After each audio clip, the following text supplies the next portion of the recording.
Hello guys, आपका स्वागत है इस वीडियो में। और इस वीडियो के माध्यम से मैं आपको बताऊंगा कि जो स्टारलिंक है उसने अपने जो प्लान्स हैं उन्हें बेचना चालू कर दिया है इंटरनेट के लिए। और अब आप चाहें तो इंटरनेट को ख़रीद सकते हैं स्टारलिंक की मदद से। काफ़ी जल्दी ये प्लान्स आने वाले हैं और लगभग 540 सैटेलाइट्स जो हैं स्टारलिंक के द्वारा इस समय ऑर्बिट में भेजी जा चुकी है, जिससे कि इससे 1 गीगाबिट की स्पीड भी आपको मिल सकती है, यानी कि लगभग 1 GB/सेकंड की स्पीड आप प्राप्त कर सकते हैं सैटेलाइट इंटरनेट के माध्यम से। और बहुत ही जल्दी स्टारलिंक के प्लान है कि वह आप तक इंटरनेट पहुंचाए।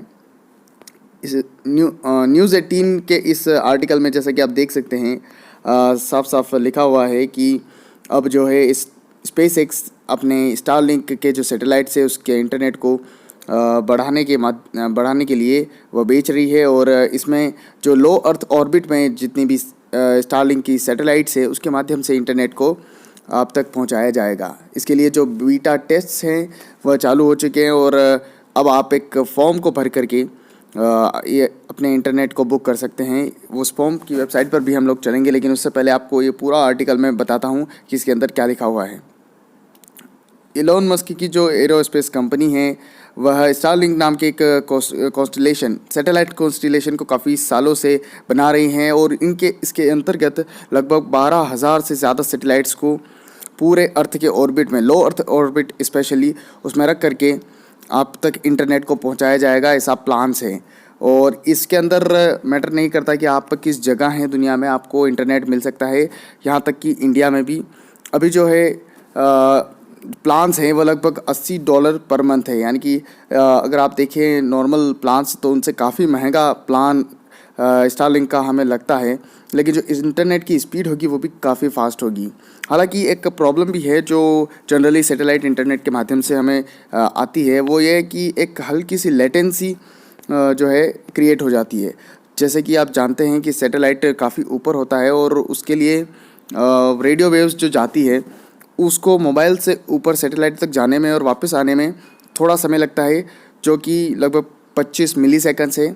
लेकिन यह भी इंटरनेट के लिए काफ़ी ज़्यादा होती है, जितनी भी एप्लीकेशंस हैं उनके लिए ज़्यादा होती है। जैसे कि आप फॉर एग्ज़ाम्पल अगर कोई वीडियो देखते हैं तो उसके लिए 25 मिलीसेकंड का लेटेंसी रेट भी काफ़ी ज़्यादा होती है, क्योंकि अगर आप एक वीडियो पर क्लिक कर देंगे और उसके बाद में काफ़ी देर तक अगर कोई हलचल नहीं होगी तो आपको लगेगा कि इंटरनेट स्लो है।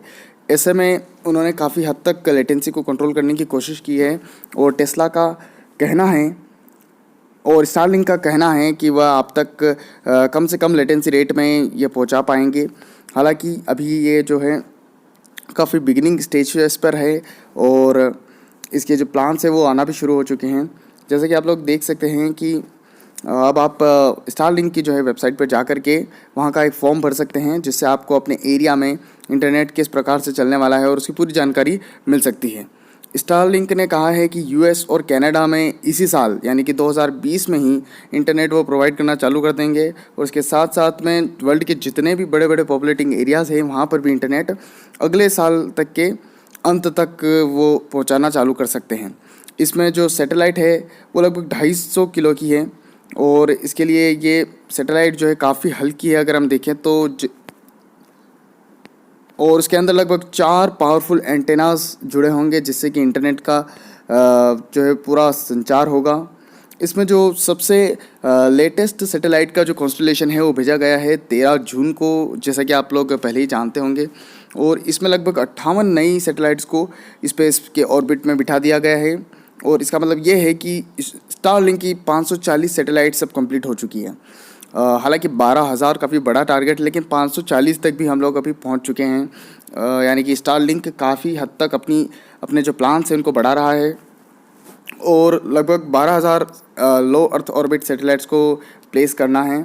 और इस महीने में ही जो है स्पेस एक्स ने यूएसएफसीसी को परमिशन की और लगभग 40,000 सैटेलाइट्स को उन्होंने रखने के लिए उनसे रिक्वेस्ट की।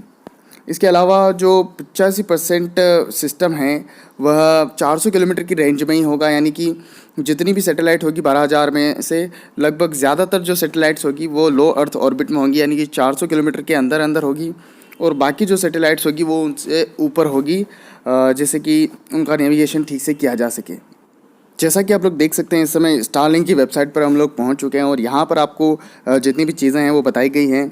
इसमें आप लोग ईमेल और अपने एरिया का पोस्टल कोड और कंट्री का नाम दे करके अपना जो है एक ईमेल पर आप जानकारी प्राप्त कर सकते हैं। आप अपनी डिटेल्स को दे करके अपने एरिया में जब स्टारलिंक का इंटरनेट प्रोवाइड होने लगेगा तब आपको मेल आएगा और उस पर आप लोग इस पर जानकारी प्राप्त कर सकते हैं। इसके अंदर नीचे की तरफ आपको और भी कई सारी चीज़ें बताई गई हैं, जैसे कि जो ख़ास चीज़ें हैं स्टारलिंक के इस इंटरनेट के बारे में कि high speed internet access across the globe, पूरी दुनिया में इसका जो है इंटरनेट प्रसारित होगा, क्योंकि सैटेलाइट के माध्यम से आप काफ़ी बड़े एरिया को कवर कर सकते हैं, और स्पेशली जो रिमोट एरियाज़ हैं जहाँ पर अभी भी कोई इंटरनेट की सुविधा नहीं है, और यहाँ तक कि हमारे जो डेजर्टेड आइलैंड है जो काफ़ी दूर हैं जहाँ पर इंटरनेट नहीं पहुँच सकता। और स्पेशली अगर हम बात करें जो शिप का जो रूट होता है, आप अगर कभी शिप में गए हो तो आपको पता होगा कि आप शिप में इंटरनेट को यूज़ नहीं कर सकते, क्योंकि वहाँ पर नहीं होता है इंटरनेट, कोई टावर नहीं होता, इसलिए आप तक इंटरनेट नहीं पहुँचता। लेकिन इस टेक्नोलॉजी के माध्यम से आप बड़ी आसानी से शिप पर भी इंटरनेट यूज़ कर सकेंगे, और वो भी सस्ता। इसके साथ साथ आप प्लेन्स में भी इंटरनेट को काफ़ी सस्ते में यूज़ कर पाएंगे। इसमें जो है यहाँ पर पूरा हमें समझाया गया है कि जो स्टारलिंक की सैटेलाइट्स हैं वो किस तरह से किस ऑर्बिट में रहेगी और कैसे आपको पूरा सिस्टम समझ में आएगा। और जो स्पेस को क्लीन रखने के लिए स्टारलिंक 1 से 5 साल के बीच में जो है इन सैटेलाइट्स को वापस रिप्लेस करती रहेगी, यानी कि जो सैटेलाइट्स है वो काफ़ी लंबे समय तक नहीं चलेगी, बल्कि काफ़ी छोटे समय के लिए होगी, और इन्हें बार बार नया करते रहना होगा। इसके साथ में अगर आप किसी बड़े कंपार्टमेंट में हैं तो आप इस तरह से टावर्स को लगा करके और अपने यहाँ पर इंटरनेट प्राप्त कर सकते हैं, ऑनलाइन इंटरनेट। और ये जो है सैटेलाइट हैं जिसके एंटेनास है, लगभग 4 एंटेनास जैसे मैंने आपको बताया था ये है। उसके साथ में आपको ये दूसरी चीज़ें भी दिखाई गई हैं, जो कि एक ये ज़रूरी जो चीज़ है, जो प्रोपल्शन सिस्टम उसमें रहता है। कभी कभी सैटेलाइट अपनी जगह से हिल जाती है, तो उसके लिए ये सिस्टम है जिसमें कि उसको फिर से रिप्लेस करने के लिए, अपनी जगह पर बनाए रखने के लिए ये प्रोपल्शन सिस्टम हमेशा हर सैटेलाइट में होता है। इसके अलावा जो स्टार ट्रैकर है उसका मदद ली जाएगी, जिससे कि सैटेलाइट को अपनी पोजीशन पर रखा जा सके। और इसके अलावा जो कोलिजन अवॉइडेंस है, यानी कि अगर आपस में टकराव ना हो सैटेलाइट्स के बीच में, उसके लिए भी सिस्टम्स को रखा गया है।